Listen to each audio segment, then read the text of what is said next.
तो दोस्तों स्वागत है मांगा मेलोडी हब पर स्वॉर्ड मास्टर यंगेस्ट सन के सीजन 2 पर, जिसका कई लोगों को बेसब्री से इंतजार था और मैं उन्हें और भी ज्यादा इंतजार करवा रहा था। जानबूझ के तो नहीं, लेकिन करवा तो रहा ही था। तो हम पहले रिकैप देख लेते हैं पहले सीजन का। जो सीजन 1 नहीं देखा रहेगा उसके लिए, और जिन्हें लंबा इंट्रो नहीं सुनना है उनके लिए, ताकि वो कमेंट में जाकर बाद में ये ना लिख दे कि हाँ वीडियो इतने समय से स्टार्ट हो रहा है। मैं उनके लिए पहले ही बता देता हूँ। सेकंड सीजन का एक्सप्लेनेशन शुरू हो रहा है 3.5 मिनट से। तो कमेंट में ये लिखने का कोई जरूरत नहीं है कि वीडियो कब शुरू हो रहा है, क्योंकि कमेंट अच्छे पढ़ने में अच्छे लगते हैं ज्यादा। इसी के साथ शुरू करते हैं। तो रिग्रेशन के पहले जिनके ऊपर कर्ज किया गया रहता है जोशुआ के आदेश पर, और जो कर्ज किया रहता है वो 9 स्टार मैजिक यूजर रहता है, माना काउंटर फ्लो का मास्टर। और फिर जिन सॉलिडेट से कॉन्ट्रैक्ट करता है शैडो गॉड से, और सॉलिडेट उसका कर्ज ब्रेक कर देता है, जिसकी वजह से वो स्वॉर्ड को अच्छे से चला पाता है बाद में। लेकिन वैसे ही उसे मरवा दिया जाता है। मरते हुए वो यही सोचता है क्या सब कुछ यही तक था, जैसे ही मैं अपनी स्वॉर्ड को चला पा रहा हूँ वैसे ही मैं मर रहा हूँ। और यही सब चीजें सोचकर निराशा में पूरी तरह डूब जाता है, और इन्हीं सब चीजों की वजह से वो समय में पीछे जाता है। रिग्रेशन होने के बाद कौन कौन उसकी तरफ रहता है। पहले पे आती है गिली, जो उसकी नैनी है, जो रिग्रेशन के पहले भी उसका साथ कभी छोड़ी नहीं थी। और दूसरा आता है मुराकान, जिनके साथ सॉलिडेट का कॉन्ट्रैक्ट होने के बाद मुराकान भी अपनी नींद से जाग जाता है। और तीसरी आती है लूना रून कैंडल। इसे तो सब जानते ही होंगे, बताने की जरूरत नहीं है मुझे, क्योंकि ये सबकी मन पसंदीदा कैरेक्टर है, मेरी खुद की। और लूना जिनके बर्थडे पे जब वो 10 साल का हुआ रहता है तब उसे दी रहती है एक पेंडेंट, और जिन उसे जब भी ब्रेक करेगा लूना तुरंत ही उसे बचाने के लिए पहुंच जाएगी, फिर चाहे वो कहीं भी रहे।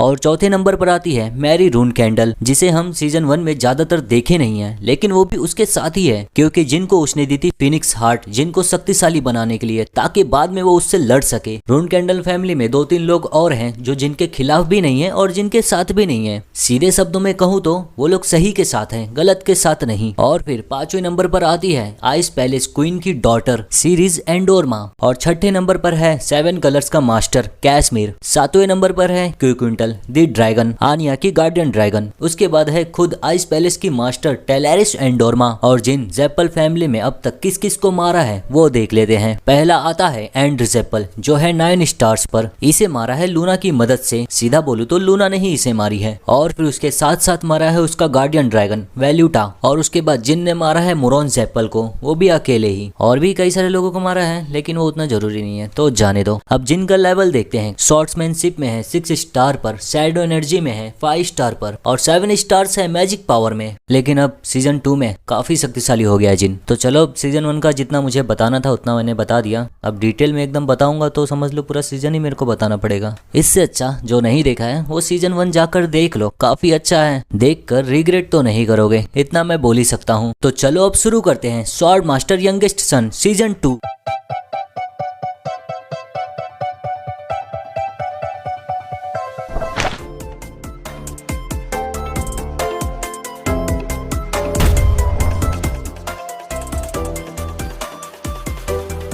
पिछले सीजन में हमने देखा था जिन तीनों जन को बोलता है 3 महीनों के लिए मुझे ढूंढना नहीं, और तैयारी करता है की डार्ट के पास जाने के लिए, जो उसके ऊपर कर्ज किया था। अपना भेष बदल कर जाता है की डार्ट के पास, हाइस्टर फैमिली का आखिरी सर्वाइवर बनकर, जिनका मैजिक सरपास करता था जेप्पल फैमिली के मैजिक को भी। की डार्ट के पास जाकर उसका डिसाइपल बनने का नाटक करता है माना काउंटर फ्लो का बुक लेने के लिए और उसे मारने के लिए, और डिसाइपल बन भी जाता है और उसे मारता है उसके ही माना काउंटर फ्लो से। उसे मारने के बाद सारी चीजों को जला देता है, ताकि किसी को भी पता न लगे कौन मारा है इसे और कैसे मरा है ये। मारने के बाद यही सोचता है जोशुआ तू बस इंतजार कर, ये तो अभी बस शुरुआत है। अभी हम देख रहे हैं टिकान में 3 महीने के बाद, जहाँ गिली और मुराकान है। गिली कपड़े सुखाती रहती है बाहर, कपड़े सुखाते सुखाते बोलती है यंग मास्टर 3 महीने हो गए हैं उनको गए हुए कीडाट को ढूंढने के लिए। मुराकान सुनकर बोलता है इतना लंबा हो भी गया, क्या है ये, वो बच्चा सच में बेरहम है। मेरा डिसाइपल बनने के बाद वो कहा था कि वो इंतजार करेगा मुझे मारने के मौके का, लेकिन कभी कभी मुझे ऐसा लगता है कि वो बहुत चालाक है। गिली मुराकान को उठाते हुए बोलती है मुझे हर दिन अभी भी चिंता होती है, और फिर रोते हुए बोलती है वो हमेशा मुझे परेशान करते हैं छोटी छोटी चीजों पर, हमेशा मुझे चिंता में डालते हैं। सर मुराकान क्या उन्हें पता भी है कितना मुझे चिंता रहती है उनकी हर समय। मुराकान बोलता है चिंता मत करो स्ट्रॉबेरी पाई, 7 कलर्स इसमें देखे। की डार्ट जिन को बहुत ही पसंद करता है, जिन उस बुढ़े को अपनी उंगलियों पर नचा रहा है, तो कोई भी चिंता करने वाली वाली बात नहीं है। और मुराकान के पीछे ही पेड़ के इधर खड़ा रहता है जिन। बोलता है मैं समझ सकता हूँ कि मैंने कीडाट को अपने प्यार में गिरा लिया या फिर कुछ ऐसा ही। दोनों जन देखकर हैरान हो जाते हैं। गिली बोलती है यंग मास्टर। मुराकान बोलता है बच्चे। जिन पेड़ के इधर ही खड़ा रहता है और गिली तुरंत ही मुराकान को उठा के फेंक देती है और जाती है भागते हुए जिन की तरफ। जाते जाते चिल्लाते हुए बोलती है आप आ गए, आप बहुत अच्छे लग रहे हो, कितनी खुशी हो रही है मुझे। जिन बोलता है हाँ मैं आ गया गिली।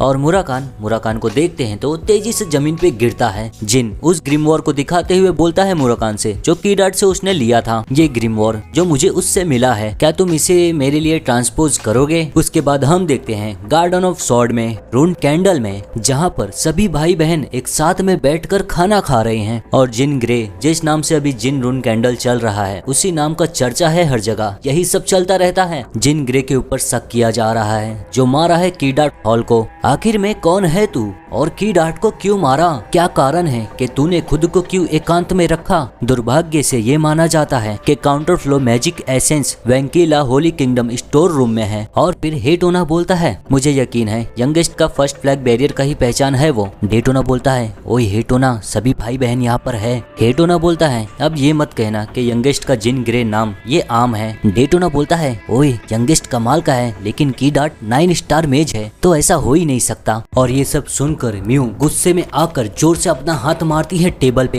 हेटोना डेटोना दोनों चौंक जाते हैं और घबरा जाते हैं एकदम से। क्या बकवास किए जा रहे हो तुम दोनों मूर्ख, अभी तक 9 स्टार मेज से नहीं मिले और ये सब बकवास किए जा रहे हो। सोचने वाली बात है वो रिजर्व फ्लैग बैरियर कुछ महीनों में ही बन जाएगा। बगल में बैठी हुई एन बोलती है क्या हुआ सिस्टर म्यू, ये इतना प्यारा है कि बेवकूफ जैसी बातें कर रही हैं, इतना प्यारा कि इन्हें मार डालने का दिल कर रहा है। और फिर मैरी कहती है चुप हो जाओ सभी लोग, मुझे खाना खाने में दिक्कत हो रहा है। ये सुनकर म्यू बोलती है हाँ सिस्टर क्या हम ऐसी चीजों के बारे में अब बात भी नहीं कर सकते हैं। मैरी गुस्से से देखते हुए बोलती है मैंने कहा ना चुप हो जा। म्यू बोलती है जब टोना ब्रदर्स बात कर रहे थे तब तो आपने कुछ नहीं बोला, मैंने बोला तब आप बोल रही हो मुझे। मैरी बोलती है बहुत हो गया म्यू, अगर एक शब्द और बोला तूने तो मैं तुझे। और वैसे ही जॉशुआ सबका ध्यान खींचने के लिए ताली बजाता है, सब उसे देखने लगते हैं। बोलता है ठीक है इतना काफी है, बहुत दिनों के बाद हम सब एक साथ में खाना खा रहे हैं तो गुस्सा मत हो। और मैं भी ये सोचता हूँ कि यंगेस्ट कीडाट हॉल को मारा होगा। ये सुनकर म्यू चौंक जाती है क्या, यहाँ तक कि आप भी एल्डेस्ट ब्रदर। जॉशुआ कहता है हाँ तो, लेकिन यंगेस्ट के लिए ये अकेला करना नामुमकिन है। ऐसा करना मुमकिन हो सकता है कि किसी बच्चे ने योना ने मदद किया हो। और ये सुनते ही मैरी जॉशुआ को गुस्से से देखने लगती है। रुंटिया भी उसे देखती है और फिर दीपुस टेबल पर हाथ मारते हुए बोलता है बहुत हो गया ब्रदर, क्या आप इसलिए चिंता में हो कि जिन सबसे छोटा रिजर्व फ्लैग बैरियर है और तुम योना को भी इसमें घसीट रहे हो। चिल्लाकर कहता है मेरा इन सब खेलों से दिमाग खराब हो गया है। और वैसे ही मैरी भी गुस्से में बोलती है बड़े भाई क्या आप इन शब्दों की जिम्मेदारी ले सकते हो कि योना ने मदद किया है उसका। जॉशुआ हंसते हुए कहता है ये सिर्फ अटकलें हैं, जिम्मेदारी लेने जैसा कोई चीज नहीं है। एक 7 स्टार मेज मरा है लेकिन कैसे उसका मौत हुआ ये सामने नहीं आया। ऐसा करना कठिन हो सकता है अगर किसी नेमलेस ने ना किया हो। नेमलेस इस समय का बेस्ट असासिनेशन ऑर्गेनाइजेशन है और वो ग्रुप फादर के आदेशों के अंदर है और योना को उसमें जुड़े हुए काफी समय हो गया है। यंगेस्ट ने नेमलेस से सौदा किया होगा सभी का ध्यान अपनी तरफ खींचने के लिए, ऐसा मैं सोचता हूँ। और योना उसे ऐसा महसूस होता है कि परिवार ने उसे छोड़ दिया है और जिनका उसने मदद किया होगा उसे अपनी तरफ करने के लिए। ये सब सुनकर मैरी बहुत ही ज्यादा गुस्से में बोलती है भाई बहुत समय पहले से आप यही मना रहे थे कि योना के साथ कुछ बुरा हो जाए,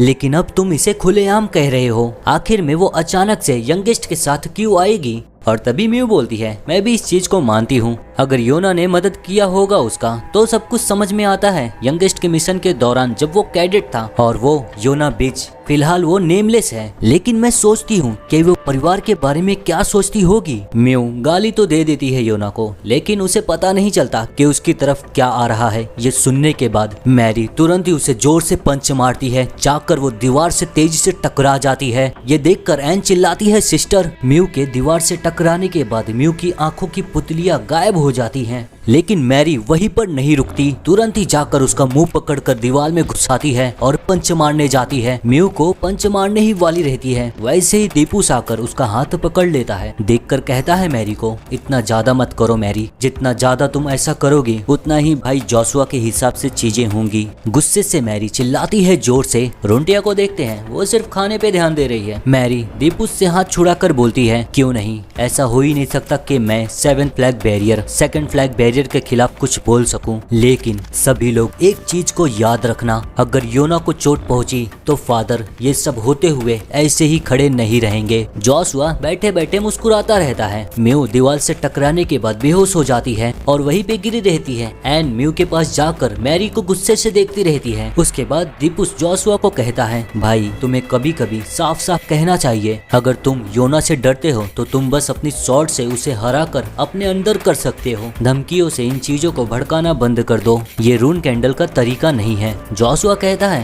हाँ तो दीपूस तुम्हें अपनी स्वॉर्ड को निकालना चाहिए। रोंटिया ये सब सुनती रहती है। दीपूस सुनकर बोलता है, मैं क्यों? और इसके बाद गार्डन ऑफ स्वॉर्ड का वातावरण बहुत ही ज्यादा बिगड़ जाता है। ये सब देखकर टोनर ब्रदर्स की आंखों में आंसू आ जाते हैं। हमें तुम्हारी याद आ रही है यंगेस्ट। उसके बाद हम देखते हैं बेमेंट एम्पायर में बैंक्वेट हॉल में, जहां वेरेडिन, ज़ेपल और डांटे हेरन बात करते रहते हैं। वेरेडिन बोलता है 9 स्टार मेज मारा गया है और उधर सिर्फ नाम मिला है जिन ग्रे। डांटे बोलता है, अगर जिन ग्रे है तो इसका मतलब ये शख्स वही है। वेरेडिन बोलता है, सही बोले। तो डांटे, क्या तुम अपना कुछ समय मुझे दे सकते हो? डांटे बोलता है, समय? अभी तुरंत? वेरेडिन बोलता है, नहीं अभी नहीं, कल या उसके बाद वाले दिन। चलो चलते हैं जिन से मिलने। ये सुनकर डांटे को भी अच्छा लगता है। ओ क्या तुम्हारे पास कोई योजना है? उसके बाद दोनों में बातें हो जाती है जिनसे कैसे मिलना है। और अब हम उसके अंदर देखते हैं जहाँ बैठा है बेमेंट स्पेशल अफेयर डिवीजन का हेड राज। उसे आकर बताता है बैंक्वेट हॉल में डांटे हेरन और वेरेडिन ज़ेपल एक दूसरे से बात कर रहे थे। रिपोर्ट में ये है कि ज़ेपल और डांटे फैमिलीज के बीच में अच्छे संबंध नहीं है, लेकिन इसके साथ ही ये पक्का है कि डाट हॉल के मौत से ज़ेपल्स का लेना देना है। और वेरेडिन ने कुछ जानकारी दिया डांटे को।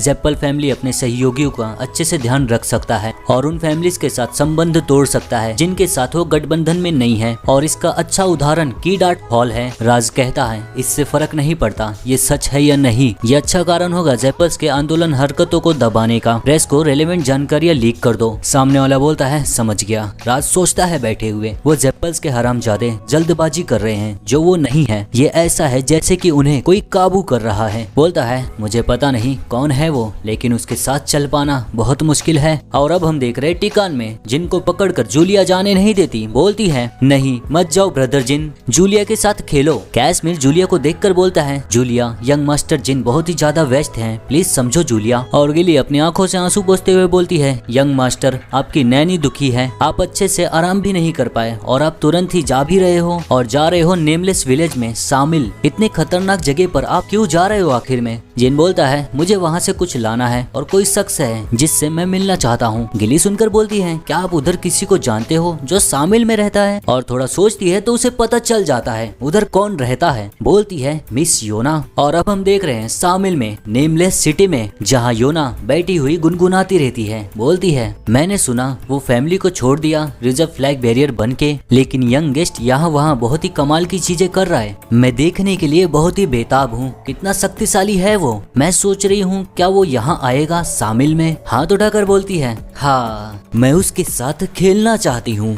और इसकी ताकत का अंदाजा इसी चैप्टर में हो जाएगा, कितनी शक्तिशाली है ये। मैं सच में कहता हूँ, इसकी ताकत देखकर तुम लोग खुद हैरान हो जाओगे। अब हम देख रहे टिकान में, अब आप जब जा रहे हो यंग मास्टर तो मैं भी यहाँ नहीं रहूंगा। जिन बोलता है, क्या कुछ हुआ है? कैसमिर बोलता है, ओ उसके बारे में मैं कुछ बेमेंट में छोड़ा हूँ। सोचता है फादर ने मुझे बुलाया है। जिन बोलता है, ठीक है अच्छे से जाना। फिर मुराकान तेजी से दरवाजा खोलकर चिल्लाकर बोलते हुए आता है, बच्चे जो तूने कहा था मैंने वो कर दिया। जिन देखकर बोलता है, ओ मुराकान बहुत बढ़िया। मुराकान ग्रिमवॉर को दिखाते हुए बोलता है, आ जाओ मैं तुम्हारे पीछे लिख दूं। उसके बाद जिन जाता है मुराकान के साथ और मुराकान उसकी पीठ पर लिख देता है उस मैजिक को। फिर मुराकान बोलता है, हो गया, इसके साथ ही की डार्ट का मैजिक अब तुम इस्तेमाल कर सकते हो बिना किसी दिक्कत के। जिन बोलता है, ऐसा मुझे महसूस हो रहा है जैसे कि मेरे खाल में कुछ अच्छा वेपन आ गया है। मुराकान बोलता है, ट्रांसपोजिंग के समय मैंने अच्छे से देखा और कई सारे मैजिक पीसेस को इकट्ठा किया। अब कोई 7 स्टार मैजिक ग्रुप भी भी कोई तुम पर हमला करने आ गया तो तुम उसे एक ही बार में हरा सकते हो। जिन शर्ट पे बटन लगाकर बोलता है अच्छा है, तो मैं इसे अभी टेस्ट करके देखूं। और फिर जिन शैडो एनर्जी को रिलीज करता है और सारी शैडो एनर्जी ऊपर की तरफ इकट्ठा होने लगते हैं और धीरे धीरे एक भंवर जैसा बनने लगता है। शैडो एनर्जी इकट्ठा होते हुए एक भंवर बनकर तेजी से घूमता है और सभी चीजों को अपनी तरफ खींचने लगता है। मुराकान देखकर बोलता है ओह अच्छे से एक्टिवेट हो गया। और फिर आनिया की आवाज सुनते हैं जो चिल्लाकर बोलती है यंग मास्टर जिन। आनिया को देखते हैं तो उस शैडो एनर्जी के भंवर में बहने लगती है। जिन देखकर घबरा जाता है, ओ नहीं क्या वो इसमें बह रही है, और तुरंत ही शैडो एनर्जी रिलीज करना बंद कर देता है। आनिया को देखते हैं उसके हाथ कांपते रहते हैं। जिन बोलता है क्या तुम ठीक हो मिस आनिया। आनिया की हालत पूरी तरह खराब हो गई रहती है। आनिया अपना अंगूठा दिखाते हुए बोलती है वो इतना कमाल का था कि मैं मर जाती थी, मैं पूरी तरह ठीक हूँ, तो ये दोबारा करो।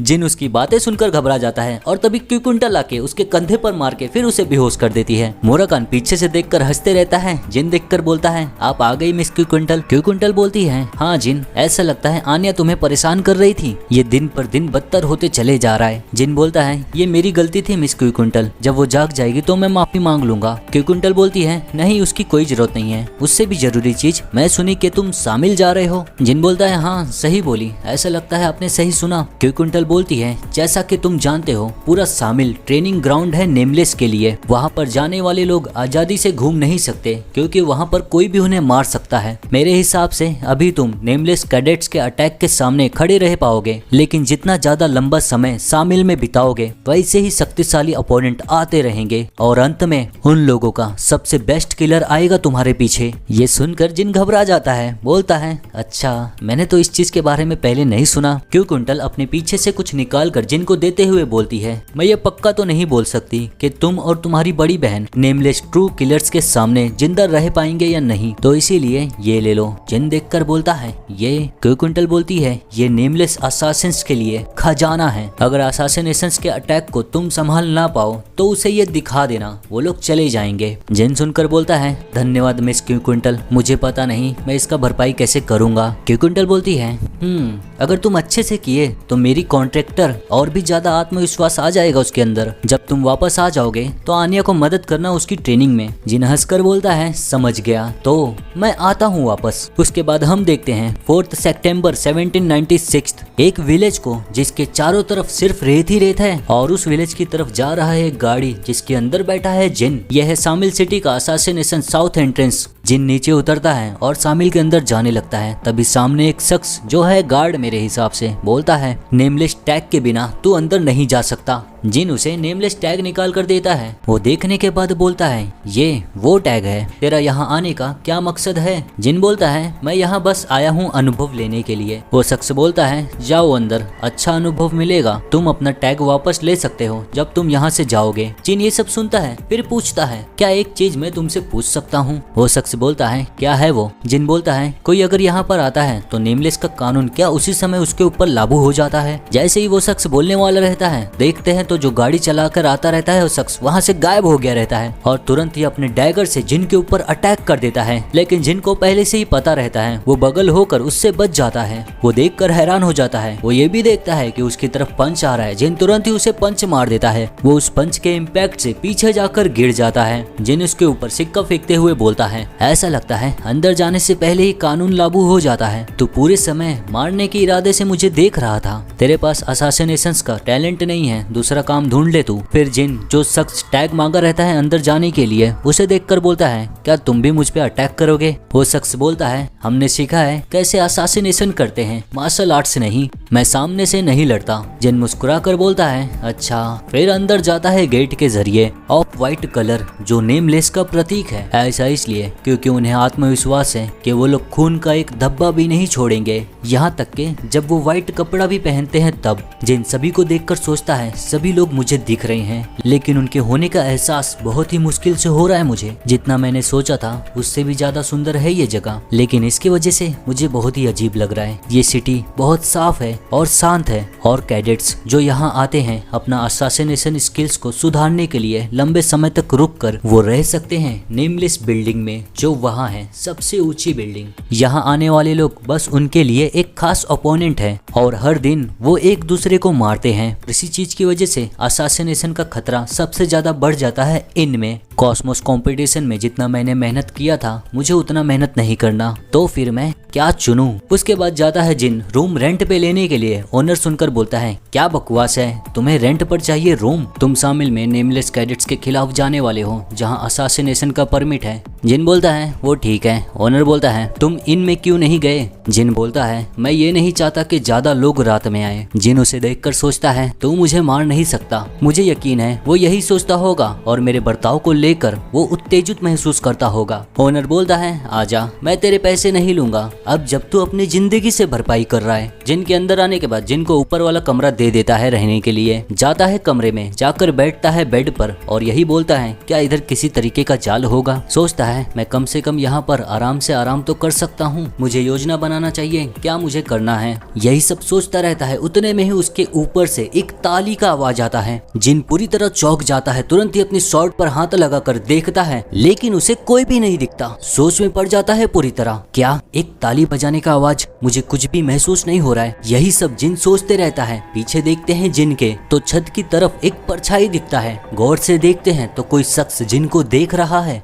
और वो कोई और नहीं योना रून कैंडल है। जिनको देखकर सोचती है मैं बस अभी पकड़ी ही जाती थी। मैंने देखा था एक लड़के को जो सिटी में यहाँ वहाँ घूम रहा था, जो यंगेस्ट की तरह दिख रहा था, तो मैंने उसका पीछा किया बस ऐसे ही देखने के लिए। लेकिन उस समय मैं उतावली हो गई जब मैंने देखा ब्रेडा मांटे को। ये सच में यंगेस्ट है। जिन बेड के ऊपर फिर से बैठता है यही सोचते हुए क्या मुझसे कुछ गलती हुआ। मुझे यकीन है एक ताली का आवाज आया था और वो आया था छत से। क्या मुझे भ्रम हो रहा है क्योंकि मैं अभी सेंसिटिव हूँ। योना वही से जिन को देखते हुए सोचती है ये बहुत ही ज्यादा चौकन्ना है। हाँ वैसे भी ये शामिल है तो इसे चौकन्ना होना भी चाहिए। तभी योना करीब से देखने की सोचती है और तुरंत ही जिन के जाकर बगल में बैठ जाती है। जिन को एहसास भी होता है, तुरंत ही देखता है अपने बगल में तो वहाँ कोई नहीं है। जिन पूरी तरह घबरा चुका है। योना को देखते हैं तो जिन के दूसरे बगल में आकर बैठ जाती है। जिनको करीब से देखते हुए सोचती है क्या यंगेस्ट को अभी एहसास हुआ मेरे यहाँ होने का। ऐसा लगता है इसकी मन की आंखें आधी खुली हैं। इसने ऐसा किया इतनी कम उम्र में।